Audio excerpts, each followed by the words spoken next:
think about it, right? Big picture, there's like 8+ billion people on the planet today.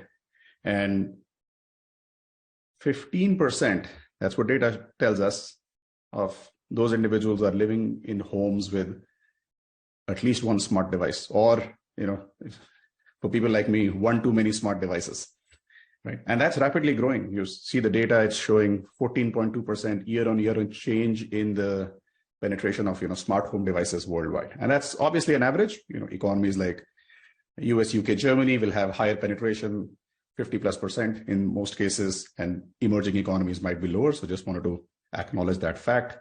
But these are big numbers. And these connected devices, in some cases, they are helping people stay healthy, stay safe, and the revenue potential that it creates. I mean, imagine the $60+ being spent on an average, again, on fitness and well-being per user on the back of this, connected ecosystem. The potential for revenue and spend here is phenomenal, right? And all of this is true as of today, while we still have a third of the world's population offline. They haven't yet tasted, experienced the value of internet, and then again, living in a connected world. So that's the potential and opportunity which is coming up. Now, if we move our focus away from strictly consumer technology and look at some data from the industrial perspective, we are trending towards 27 billion connected devices by the end of 2025. So this is data from IoT Analytics from last year.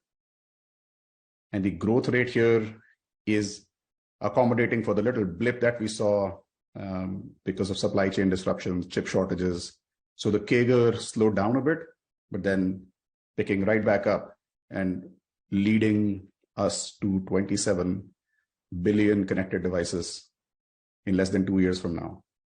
Now, this is impressive, but what if I told you that this is not mobile phones, this is not laptops, this is not tablets, this is not connected consumer technology, right? Check out this footnote here. They're saying that we are talking about, not consumer technology, not RFID tags, but gateways, IoT sensors which have a degree of smart built into them. That's the technology which is leading us to 27+ billion connected devices by end of 2025. And of course, a part of this is on the back of the adoption of technology which is built for IoT purposes, right? 5G, for example, is expected to drive a serious degree of growth here, as you can see from this data point. So that makes sense, right? Because there is, of course, the human side of things. So the internet for humans, and then we have the internet of machines here. And that's where, IoT, as you can see, is trending towards tens of billions already. Now, in the big picture, IoT is solving some of the world's most pressing and urgent problems. These challenges and their scale, I don't have to explain to you how big they are and how pervasive they are and how they don't apply to one particular geography or national boundary. And all of these businesses, companies, areas have the value from a connected perspective. Just to name a few interesting examples, HiveMQ is supporting customers in the case of, say, IAV, automotive engineering, where the rain sensors on the windshield wipers, that data is crowdsourced, and they are able to predict flash floods in cities, right? So imagine the advantage it creates from a smart city perspective. We have Arkia on Life, another interesting use case where we are supporting at-home living, senior living, assisted living, and Arkia on Living is using our technology to help people live longer, live more healthier lives. And that's obviously the scale is the aging population of the world. Proximy is an interesting use case we have where remote robotic surgery is happening on the back of HiveMQ technology. But I'm just raising these examples just to share with you sort of the size spectrum and the scale of opportunity here for IoT. Now, why do customers care about this, right? They are trying to obviously continuously build new digital products, creating new customer experiences, and creating new efficiency in operations. So today is not the day to dive too deep into our customer use cases, but I do invite you to check out our website where we explain to you how connected cars, manufacturing, this whole spectrum of IoT use cases is something that we are very proud to serve, and we have customers and customer stories to share with you. So I invite you to check that out on our website. Now, before I move on to the demo, just want to make sure we are all able to see, MQTT for the de facto standard that it is, and perhaps most of you on the call know about this already.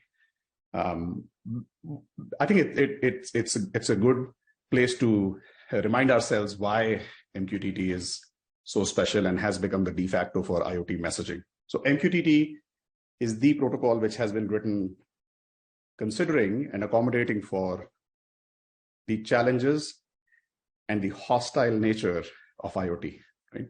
These are devices which some people would not even touch for 5-10 years, right? The battery power, the compute power, everything is at a premium. We're talking about hundreds of thousands, and today we are talking about millions of devices. And they are distributed, they are geographically spread out in most cases, mostly in areas where connectivity is an issue, and MQTT factors in all of this. It's meant to be lightweight, it's meant to be efficient, it's smart enough to support bi-directional communication on the same channel, and can of course scale to the millions of connected devices that we already have in operation. But then now we're talking about, of course, a couple of 100 million devices and beyond.